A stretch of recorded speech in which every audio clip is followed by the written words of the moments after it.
Thank you very much for the introduction, and thank you very much also for the invitation to speak at the Worry Conference. I'm very honored to speak here. Unfortunately, not in person. I am in the Netherlands right now, but I'm looking forward to presenting you, let's say, some perspectives on balanced decision making, a very central activity, of course, in the boards of institutions, of financial institutions. I think in particular. And I will highlight this topic from the perspective of the importance of balanced decision making for firm outcomes and how it is included in the regulatory landscape.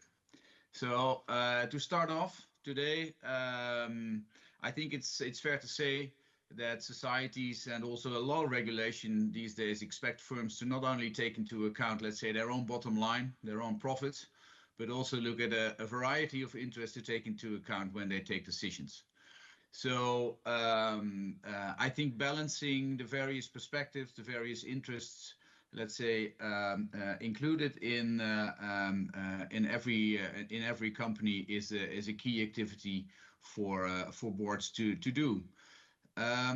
However, making balanced decisions is not, let's say, it not always happens. I think the following pattern can be seen, that competition or the desire for companies to grow or to make profits can lead to decisions that has as a consequence that they insufficiently consider multiple interests. I think what happened with the Deepwater Horizon platform a couple of years ago, the accidents with the Boeing 737, but also MAX, but also the financial crisis, I think demonstrates what, let's say, an over focus on, let's say, one particular objective, being the pursuit of growth or the pursuit of profit, can really lead companies to not any longer consider multiple interests and just focus on one thing with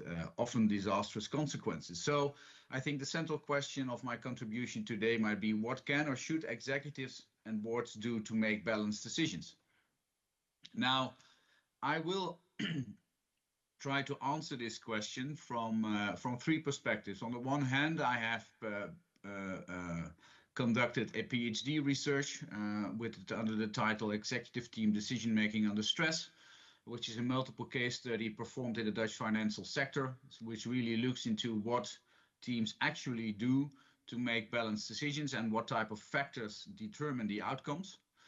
I will look at the role of decision making within, let's say, recent regulatory developments. And finally, what I will also try to do is elaborate on methodologies that can help you to observe and analyze and make judgments about behavior. How can you observe behavior within teams, and what type of methodologies should be used there? And maybe as an introduction, might be good to say that I do this in a personal capacity. Although I'm working for the Dutch Central Bank, I am giving this presentation in a personal capacity, but again, I'm very honored to be here.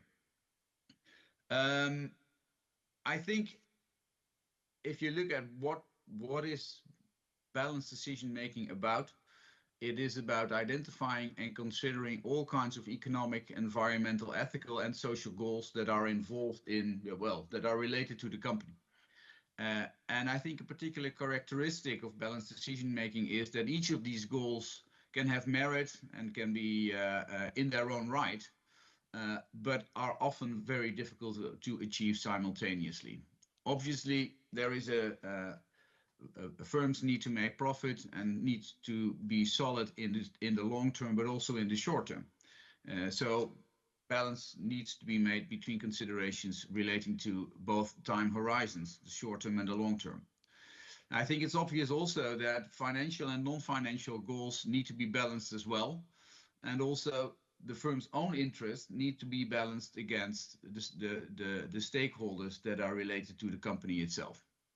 So I think in order to, I think reconciling and integrating conflicting interests requires perspective integration. And perspective integration basically means that companies need to identify, explore, discuss, and integrate divergent perspective into a coherent and balanced decision. Now, the PhD research that I performed is based on 49 anonymized boardroom studies in Dutch financial institutions, which have been performed in the context of DNB's supervision on governance, behavior, and culture. And a little bit later on in the presentation, I will elaborate a little bit more further on what this supervision is about. Now, the boardroom studies generated an enormous amount of information, qualitative information, which I analyzed.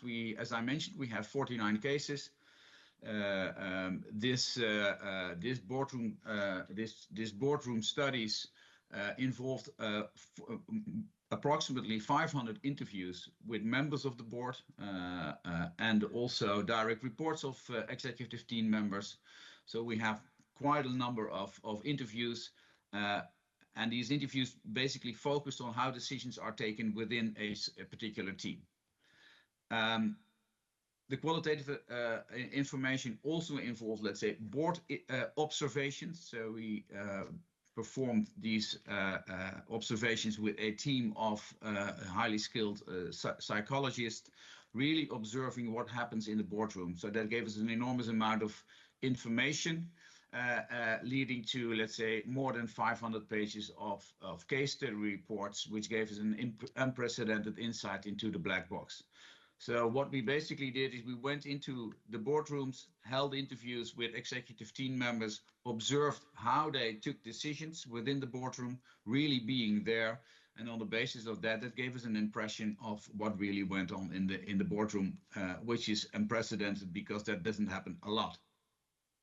Now, with all this information, and I tried to answer two questions. What do executive teams actually do when they make strategic decisions? And which factors determine the effectiveness, the level of balance in decisions? And to answer these questions, I decided a heuristic model to analyze all the information that we received during the examinations into the boardroom. I think in the center, there are two types of factors that are very much involved in creating, let's say, the outcome, which is effective decisions. And when we talk about what are effective decisions, the definition of an effective decision is a decision that serves and protects the interests of all organizational stakeholders and effectively balance their competing interests for organizational viability.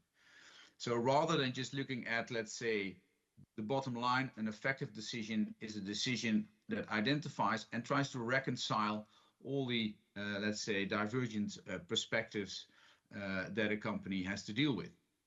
Now, as I mentioned, in the central section, those are the activities that basically, let's say, determine the level of effectiveness in the decision. And one type of factors are the cognitive factors. The factors related to cognitive activities being thinking, reasoning, analyzing, making judgments, and also holding team dialogues. The conversation between team members is, of course, also a cognitive activity. It's interesting to say here that this cognitive activity happens actually at two different levels. You have the individual level. People, of course, think individually for themselves. But these cognitive activities also, let's say, are executed on a collective level within the team itself. So there are several layers of, let's say, cognitive activities, individual as well as team. And what the study actually looked at is how are these cognitive activities performed at the level of the team. And of course, what is relevant as well, if you would like to take effective decisions as a team, it depends also on how you work together as a team. So the teamwork factors, the general aspects of team functioning and interaction, also that determine the quality of performance, that are also very important, let's say, factors that determine the quality of the decision. So it's the level and the quality of thinking, as well as the quality of interaction, the quality of cooperation, together determine the level of effectiveness in a decision.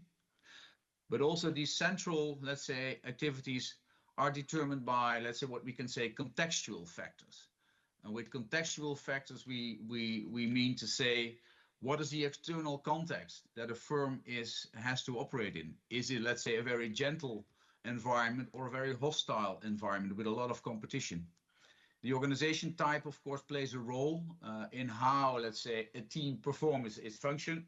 Is it an executive team leading a listed company, or is it a family-owned company? Of course, how people interact also is determined by the process in which, let's say, these activities take place. What does this decision-making process look like, and what type of criteria, strategic criteria, does the team value? And of course, also the team composition itself is relevant in understanding how a team performs its functions. Again, the cognitive functions as well as the teamwork functions. Now, if we look at, again, into the central section, what are the factors that are relevant for effective decision-making? It's the cognitive orientation, which basically means, do people have a preference for the short or the long term? Or do people have a preference to, let's say, to create single solutions, or to try to integrate multiple perspectives into a single whole? I think that's the cognitive orientation, which is very important in determining, let's say, the quality of the decisions.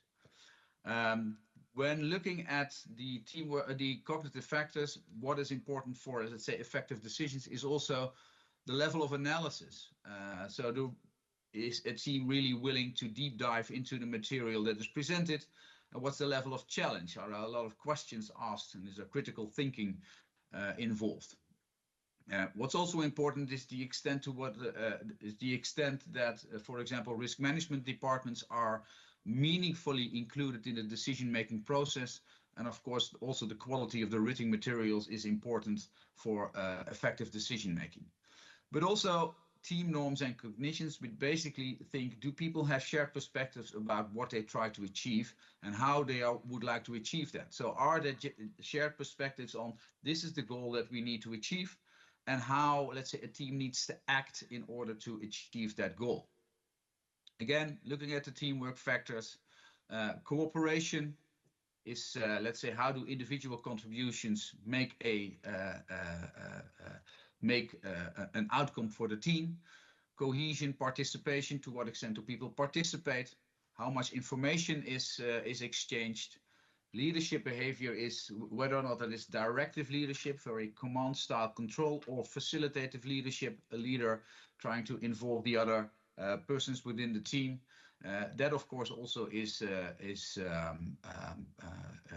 determines, let's say, the outcome. And trust, the level of trust within the team, is an important determinant of the level of effectiveness of decisions. Now, what do we often see? As I already mentioned in the beginning of my presentation, often what we see is that competition creates a lot of pressure, and this has an effect. That's what the research shows on the cognitive orientation. So how people think. Basically, what you can say is there's a lot of pressure. There's a preference to achieve short-term results. There's a preference to look at, let's say, the bottom line financial results. So rather than, so basically you could say that if there is a lot of competition outside, humans tend to shorten their time horizon and look at short-term and immediate results.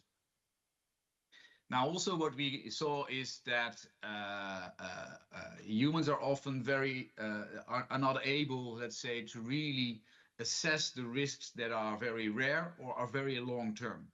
So that is what we saw as well, which is, and this is specifically under pressure. So what we can basically say is that external pressure or time pressure influences the way in which people think, in which they analyze, and they shorten the time horizon. Now, what we often see also is that the level of analysis and challenge is not only influenced by, let's say, the thinking of people, but is also influenced by how people cooperate. And we also see that if there's a lot of pressure, cooperation suffers. For example, because there's a lack of collective goals, teams have subgroups, they have a kind of political coalitioning, there are tensions between team members.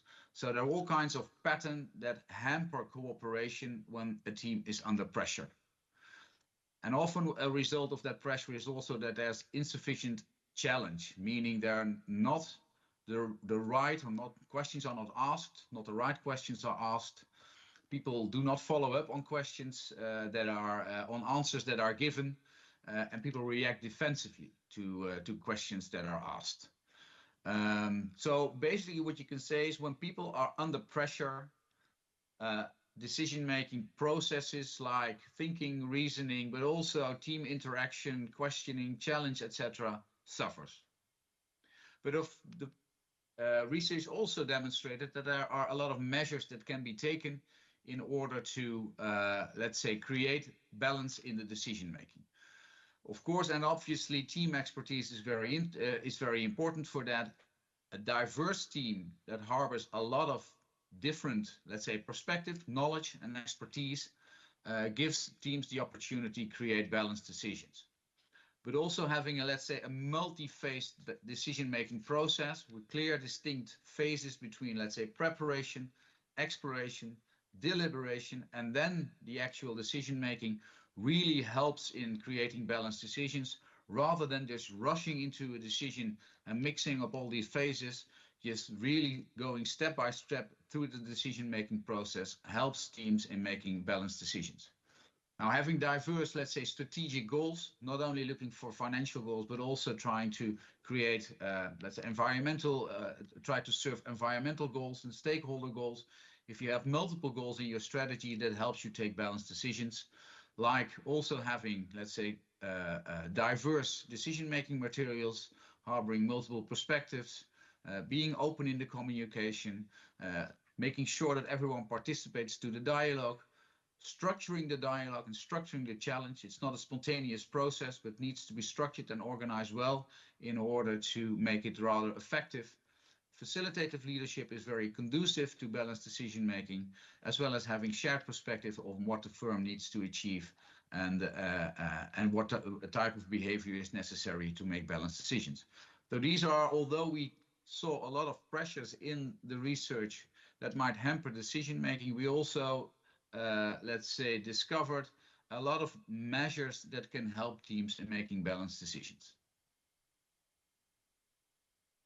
So the conclusion basically of, let's say, the PhD research is that balanced decisions are determined by multiple distinct but related factors. I think you could basically say that all the factors in the model that I demonstrated, that I showed, are related, which basically leads to, let's say, the final bullet point here, that all factors need to be developed well to preserve good outcomes. If there is, for example, because of the relations of all the various factors, if, for example, if there is time pressure, a kind of cascade of events happens, which affects all the factors in the model. So you really have to organize all the various factors well in order to create good outcomes. I think the crucial message, the basic message of the PhD research is that good teamwork is crucial for good cognitive performance, for good reasoning, for good analyzing, etc. And the structure of the process, the level of the cognitive task, as well as how people interact together, are jointly responsible for good performance. So that is, let's say, in a nutshell, the research that I performed on balanced decision making. And now I would like to go to the next, let's say, topic of the presentation, which basically is how is decision, let's say, how is this topic, let's say, included into supervision and regulation over the last couple of years. And I think it's fair to say that we much more look at decision making, but also in board dynamics, how boards take decisions and how they interact since the financial crisis. I think the financial crisis made a lot of supervisors realize that it's not just looking back at what happens and what makes, let's say, the financial figures, but it made a lot of people realize that behavior of people drives the performance of firms, the solidity of firms, the risk profile of firms, and the integrity of financial institutions. And I think we also noticed that behavior, that many supervisory problems have behavioral root causes, and that behavior often precedes potential problems. So the line of thinking in a lot of supervisory authorities was, if we can get a grip on behavior, maybe we can more easily predict potential problems in the future, and might also be able to intervene in a much earlier stage, preventing those problems. So that was one of the reasons that supervisors started to look at behavior in the top of financial institutions to get a better grip on potential problems in the future, and to intervene and to act on them. Now, here on the right-hand side, you see a model that my own organization, the Dutch Central Bank, uses to look at, let's say, this board behavior, and it presents it that as a kind of an iceberg. Very, let's say, above the surface is what you can observe. You can observe decision-making behavior, leadership behavior, and how people communicate. But that visible behavior is driven by, let's say, what is below the surface, the group dynamics, which can not so be easily seen, or even, let's say, at a deeper level, even still, individual mindsets, personal convictions, which drive the group dynamics, and then again, in turn, drive the observable behaviors. So that was, let's say, just a simple example of how we looked at team behavior in order to get a better grip on how board behavior determines the performance of the financial institutions. Now, here's a list of, let's say, regulation, which basically also pays attention to how teams interact. Let's say how the behavioral perspective is included in various regulations. The Basel regulation, a lot of European regulations, I must admit here, the European Banking Authority, the ECB Guide on Governance and Risk Culture, also the Pension and Insurance Supervisor at the European level issued guidelines, and the Financial Stability Board issued a number of reports on how behavior is related to and governance frameworks are related to misconduct. And you can basically say, I think, that these regulations focus on that it's necessary for teams and firms to enhance, let's say, the skill and the expertise and the composition of executive teams and boards. These regulations articulate certain executive and non-executive decision-making behaviors, emphasizing the need to make well-informed decisions based on accurate information, but also really emphasizing the need to have constructive challenge and discussion within the team, within the board, which is encouraged by facilitative leadership. And obviously, it emphasizes the need to embed risk management in financial firms. But I think that is also highlighted from the perspective of making sound decisions, trying to contribute as much risk management compliance perspectives into decision making, strengthens the decision and creates the balance within the decision. Now, I think it's also fair to say, and this is not my final, but I have two more slides. I think it's fair to say that that there is no strict distinction between structure and culture, between structure and behavior. I think one of the lessons, and which is quite strong, I must say, here's an example of the ECB draft guidance on risk culture, is that structure and governance and behavior and cultural patterns are basically linked. I think it's fair to say that organizational structures in a way shape personal behaviors, but also what people think and what they prefer. So their personal convictions are also very relevant in shaping, of course, the organizational structure. So I think I think the lesson of this slide is that it's very important to understand that structure and culture mutually influence each other. Like all the factors in the model that I showed in my PhD, they are related to each other, structure and culture relate to each other as well. And in order to create good outcomes, I think firms need to pay attention to, let's say, structures that create good outcomes, but also cultures that create good outcomes. Let's move on then to the final topic, which is basically how can you get a grip as, let's say, as an external party on how teams take decisions. Now, I explain here what we did at the Dutch Central Bank in order to examine board behavior. What we basically did is we examined board behavior in the context of decision making. So we asked boards to pick out, let's say, one or two meaningful big decisions, complex decisions that would give us an indication of how teams interact in the course of that decision-making process. Of course, we asked for a lot of documentation, what the decision is about. A lot of desk research is performed. We interviewed a lot of decision makers and direct reports of decision makers to better understand what teams actually do when they take decisions. We send out surveys. We ask them to fill out some self-assessments, giving us from another angle information on how decisions are made. And as I mentioned in the beginning of my presentation, we also perform board observations. So with a team of psychologists really being in the boardroom to understand and to see how decisions are taken. Now, all this information then leads to, well, a lot of information obviously needs to be analyzed. So a lot of text analysis is performed. And constant peer challenge between, let's say, the people in my team who perform these type of examinations to really, let's say, try to better understand what happened. So did I really see what I think that I saw, and did you see the same? And this peer analysis, peer challenge is really vital in coming to, let's say, objective observations on what happened in the boardroom.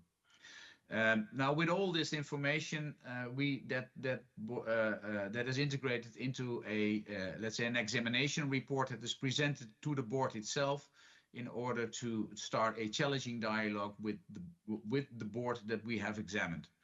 And basically, I think the basic question is: do you recognize the things that we have seen and that are in the report? And on the basis of that dialogue, a lot of awareness within the board often occurs, and that awareness is, let's say, a starting point for the board to say, okay, this is how we take decisions.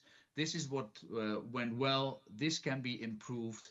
So it really gives them that awareness, gives them, let's say, a starting point for working on the points to improve. So a number of, let's say, techniques can be used to get more grip on what happens in the boardroom, to observe what happens there, and to then start to present the findings to the board and to have a discussion with the board on whether or not they recognize what happens as a starting point for, let's say, improving decision making. Well, a wrap up. Maybe I explained a lot about balanced decision making. What factors are relevant to make balanced decisions. I think I also showed how decision making is included in international regulation, and I tried to demonstrate how outsiders can get more grip on what happens in the boardroom during decision making. I think a number of messages can be given. I think there is no clear distinction between structure and culture. I think it's very important to understand that they mutually influence each other. So in order to create good firm outcomes, both need attention. I think firm outcomes are to a large extent determined by how people take decisions individually, but even more so in and across teams. Making balanced decisions requires identifying and integrating diverse perspectives, and I think challenge is crucial in achieving that. Now, pressures may affect how we think and how we cooperate, but constructive conversations between people with distinct types of expertise is crucial in order to get good outcomes. So this is in short a wrap-up of my presentation. I hope everything was clear, and maybe there will be opportunities to ask questions later on. Thank you very much for your attention.